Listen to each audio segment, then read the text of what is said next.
Have you ever wondered how the European Union, one of the world's most powerful political and economic entities, came into existence? It's a story that begins in the aftermath of the most devastating conflict in human history, World War II. In the mid-20th century, Europe lay in ruins. Countries were devastated, economies shattered, and societies fragmented. The urgent need for peace and stability became clear. The continent had witnessed 2 world wars within a span of 30 years, and the leaders understood that the same mistakes could not be repeated. It was time for a change, a time for unity. Enter the European Coal and Steel Community, established in 1951. France, Germany, Italy, Belgium, Luxembourg, and the Netherlands, the founding members, came together with an innovative idea: economic cooperation as a means to prevent future wars. By pooling their resources and industries, specifically coal and steel, these nations aimed to create a common market that would make war not only unthinkable, but materially impossible. This was a groundbreaking concept. The notion of sovereign nations willingly sharing control over their vital industries was unheard of. But the wounds of war were still fresh, and the fear of another conflict was a powerful motivator. The European Coal and Steel Community was a bold step towards integration and cooperation, a leap of faith into a future of shared prosperity and peace. It was the first of many steps on the long road to what we now know as the European Union. The aftermath of war had given birth to a new hope, a hope for a united and peaceful Europe. The European Coal and Steel Community was the cornerstone, the first building block of a grand project that would evolve, grow, and expand over the following decades. And so, from the ashes of war, a new entity began to take shape. An entity built on the principles of peace, prosperity, and unity. An entity that, today, stands as a beacon of cooperation amongst nations. Thus, the seeds were sown for what we now know as the European Union. So how did we go from 6 countries to 27 member states, you may ask? Well, the answer lies in the fascinating journey of the European Union's expansion over the decades. In the beginning, there were the original 6, the founding countries that signed the Treaty of Rome in 1957. These were Belgium, Germany, France, Italy, Luxembourg, and the Netherlands. They set the stage for a unified Europe, a vision that would attract many more nations in the years to come. The first wave of enlargement occurred in the 1970s. This is when 3 new countries joined the fold: the United Kingdom, Ireland, and Denmark. This expansion brought the total membership to 9, and it was a clear sign that the idea of a unified Europe was gaining traction. The 1980s saw the addition of Greece, Spain, and Portugal. These countries had recently emerged from periods of dictatorship, and their inclusion in the Union signified a commitment to democracy and human rights. Then came the Big Bang in the 1990s and early 2000s, following the fall of the Berlin Wall and the end of the Cold War. 12 countries, mostly from Eastern Europe, joined the Union in a wave of unprecedented expansion, bringing the total to 25. The most recent enlargements have seen Bulgaria, Romania, and Croatia join the European Union, bringing the total number of member states to the current 27. Of course, we cannot ignore the elephant in the room: the United Kingdom's decision to leave the Union in 2020, a move commonly known as Brexit. This marked a significant moment in the history of the EU, as it was the first time a member state decided to leave. The European Union's growth showcases its appeal and influence across the continent. From its humble beginnings with 6 countries, it's grown into an influential union that spans the length and breadth of Europe, demonstrating the power of shared values and cooperation. Ever wondered about the story behind those euro notes in your wallet? Let's dive into the fascinating narrative of the Eurozone and its common currency, the euro. In the early 90s, European leaders decided to take a bold step towards economic integration. The Maastricht Treaty, signed in 1992, laid the groundwork for a single currency, the euro. This was a revolutionary idea. Imagine 19 different nations, each with their unique economies, agreeing to use the same money. In 1999, the euro was introduced virtually, and by 2002, it was in everyone's pockets. This wasn't an overnight process, though. Countries had to meet strict criteria to adopt the euro. They had to have stable inflation, sound public finances, and their currencies had to withstand pressure within the European exchange rate mechanism. Now, why go through all this trouble for a common currency? The euro has brought numerous benefits. It has made it easier for people to travel, work, and do business across borders. No more pesky exchange rates to worry about when you're buying a baguette in Paris or a pint in Dublin. The euro has also fostered economic cooperation and stability. By sharing a currency, Eurozone countries have a vested interest in each other's economic health. They work together to manage inflation, public debt, and other economic challenges. But it's not just about economics. The euro is a powerful symbol of European unity. It represents a shared commitment to peace, prosperity, and a united Europe. Just as the stars on the euro notes represent the unity of the European nations, the euro itself is a testament to the strength of this union. The journey of the euro hasn't been without bumps. It has faced crises and criticisms, but it continues to stand as a beacon of European integration. The euro, more than just a currency, is a symbol of European unity. Ever get confused about how the European Union is governed? It's a common question, and with good reason. The political structure of the EU is multifaceted and includes several key institutions. Let's break it down. At the heart of the EU's political system is the European Commission. This body acts as the executive branch and is responsible for proposing legislation, implementing decisions, and managing the day-to-day operations of the Union. The Commission is composed of 27 commissioners, one from each member state, each with their own portfolio or area of responsibility. Next, we have the Council of the EU, also known as the Council of Ministers. This is where government ministers from each EU country meet to discuss, amend, and adopt laws. The Council represents the governments of individual member states, and its meetings are attended by one minister from each EU country. The minister attending depends on the policy area to be discussed. Then there's the European Parliament, the directly elected parliamentary institution of the EU. Together with the Council of the EU, it forms the bicameral legislative branch of the Union. It represents the citizens of the EU, and its 705 members are elected every 5 years by voters across the European Union. Last but certainly not least is the European Court of Justice. It ensures that EU legislation is interpreted and applied the same way in every EU country, ensuring that the law is equal for everyone. It also settles legal disputes between national governments and EU institutions. Together, these entities work in tandem to ensure the smooth functioning of the European Union, developing and implementing policies that affect over 447 million people. It's a complex system, but it's designed to balance the needs and interests of each member state while working towards common European goals. Despite its complexity, the EU's political structure ensures representation and decision-making for all member states. It's a testament to the power of cooperation and shared vision, a beacon of democracy in an increasingly interconnected world. What does it really mean to be part of the European Union? Let's dive into one of the most significant aspects, the single market and freedom of movement. When we speak of the European Union, we often think of it as a large, unified market. And that's exactly what it is, a single market. This means that goods, services, capital, and people can move freely across the borders of the member states, almost as if they were moving within a single country. Imagine a world where a French cheesemaker can sell his camembert in Helsinki, a German car manufacturer can ship its latest model to Cyprus, and a Dutch bank can offer loans in Portugal, all without dealing with any extra paperwork or tariffs. That's the power of the EU's single market.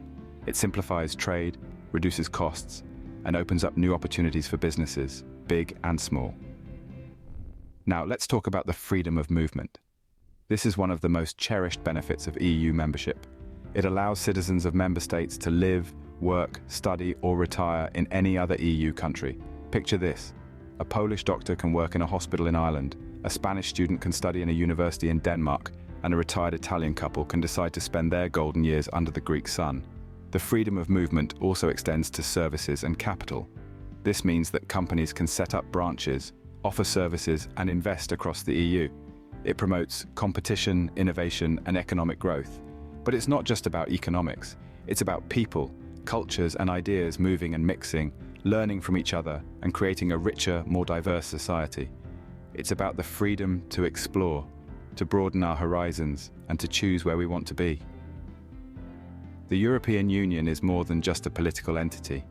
It's a community bound by common values and benefits. It's a space where trade flourishes and people have the freedom to move, to live their dreams and to build a better future. But it's not all smooth sailing for the EU, is it? Indeed, like any complex entity, the European Union has faced its fair share of trials. One of the most significant has been Brexit, the United Kingdom's decision to exit the Union. This marked the first time a member state chose to leave, raising questions about the EU's future and stability. It set a precedent that reverberated through the corridors of power across Europe and the world. Economic disparities among member states have also posed a challenge. Wealthier nations like Germany and France have been asked to shoulder a significant portion of the financial burden, leading to tension and debates about fairness and solidarity. On the other hand, less affluent countries are grappling with the pressures of meeting EU's stringent economic and legal standards. This disparity, if not handled well, could weaken the Union's cohesiveness. Debates over sovereignty have been another point of contention. The EU's structure requires member states to cede a certain degree of control over their own affairs, which can be a difficult pill to swallow for nations that are fiercely protective of their sovereignty. This has sparked intense debates about the nature and extent of integration that the EU should pursue, with opinions varying widely among different member states. Then there's the issue of migration. The EU's open border policy allows for the free movement of people, but this has also led to disagreements over how to handle the influx of refugees and migrants from outside the Union. Some member states have called for stricter controls, while others advocate for a more open and compassionate approach. And let's not forget the many other issues, from climate change to digital privacy, that the EU is grappling with. These are complex and often controversial topics that require delicate handling and robust debate. Despite the challenges, the European Union remains a beacon of cooperation and integration. It's a testament to the resilience of this union that despite these hurdles, it continues to strive for a more unified and prosperous Europe. With its focus on democracy, human rights, and economic cooperation, the EU continues to inspire and lead in an ever-changing world. How does the European Union interact with the rest of the world? Now that's a question that opens up a world of conversation. The European Union, or the EU as it's commonly known, plays a substantial role on the global stage. It's not just a large group of countries huddled together in the corner of Europe. It's a key player in international diplomacy, trade, and in tackling global issues like climate change and human rights. Take international diplomacy, for instance. The EU is often the mediator, the peacekeeper, the negotiator. It's a voice that carries weight, a voice that's heard when it speaks on international disputes or conflicts. With 27 member states, the EU has the ability to unite a multitude of voices and perspectives, creating a unique and powerful stance in the world of diplomacy. And let's not forget trade. The EU is a massive economic powerhouse. It's the world's largest single market, which makes it a critical trading partner for countries around the globe. Whether it's negotiating trade agreements, setting standards, or advocating for fair trade practices, the EU is a force to be reckoned with. Now, onto one of the most pressing global issues of our time, climate change. The EU is leading the charge in the fight against this global crisis. It's committed to reducing greenhouse gas emissions, promoting renewable energy, and driving sustainable development. It's not just about protecting the environment within its borders, but also playing a part in the global effort to save our planet. And finally, human rights. The EU is a vocal advocate for human rights, both within its borders and beyond. It's committed to promoting and protecting these fundamental rights, whether it's combating discrimination, championing gender equality, or standing up for the rights of refugees and migrants. The European Union, a key player on the global stage, impacts our lives in more ways than we realize. It's not just about the policies and regulations, it's about shaping the world we live in for the better. What does the future hold for the European Union? As we gaze into the crystal ball of possibilities, the future of the European Union presents a panorama of intriguing scenarios. The Union, born out of the ashes of the Second World War, has already traversed more than 7 decades, expanding its membership, deepening its integration, and playing an increasingly influential role on the global stage. But what might the next chapter of this remarkable story look like? One possibility is further expansion.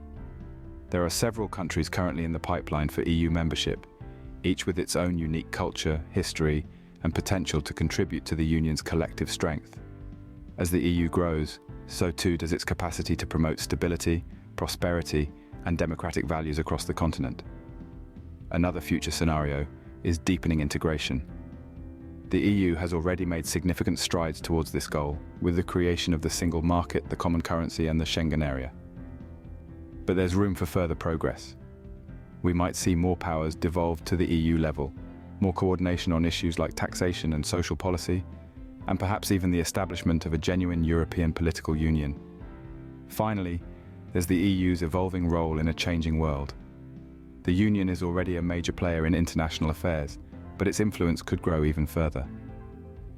With challenges like climate change, cybersecurity, and global inequality requiring concerted international action, the EU could be at the forefront of these efforts, leveraging its collective power to drive positive change. Of course, these scenarios are not without their challenges. Expansion requires careful negotiation and compromise.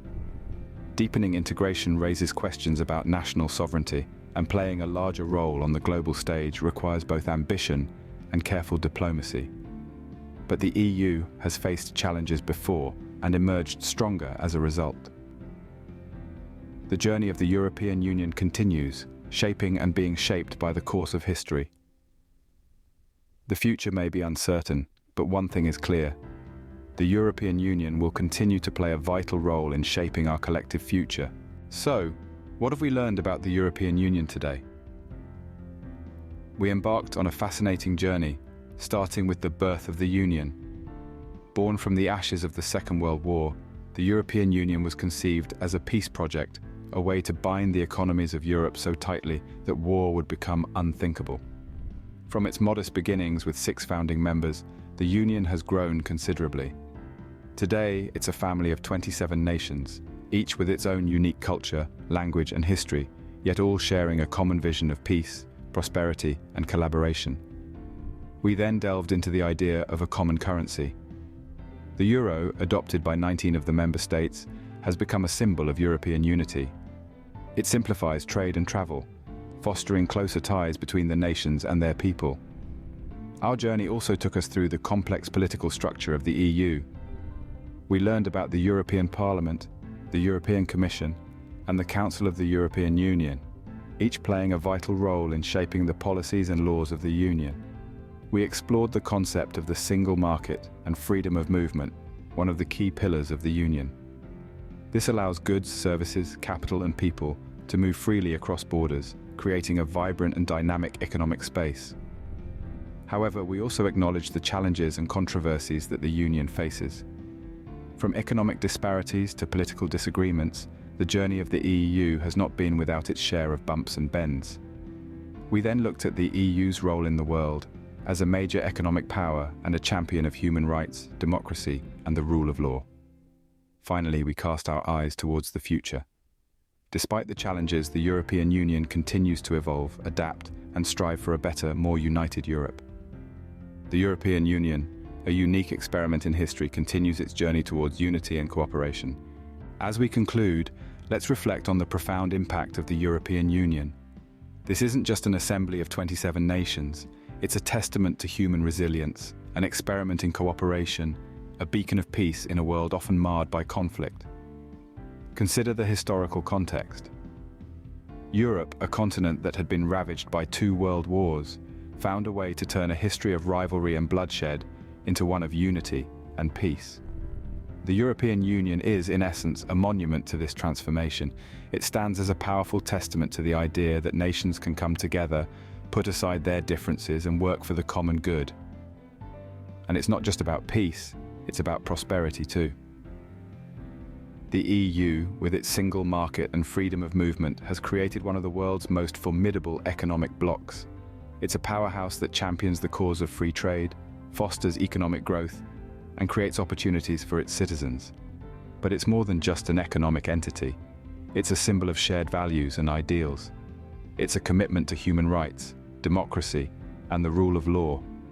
It's a community that believes in a brighter future, a future where nations work hand in hand to tackle global challenges, from climate change to inequality. The EU's impact doesn't stop at its borders. It's a key player on the world stage, a force for stability and cooperation in an increasingly interconnected world. Its influence extends far beyond Europe, shaping global norms, fostering international cooperation, and championing the cause of peace. So, as we wrap up, remember this. The European Union is a remarkable achievement. It's a testament to what we can accomplish when we work together, when we put aside our differences, when we believe in a better future. It's a symbol of hope in a world that often seems divided and conflicted. Understanding the European Union is not just about understanding a political entity, but a fascinating journey through modern history.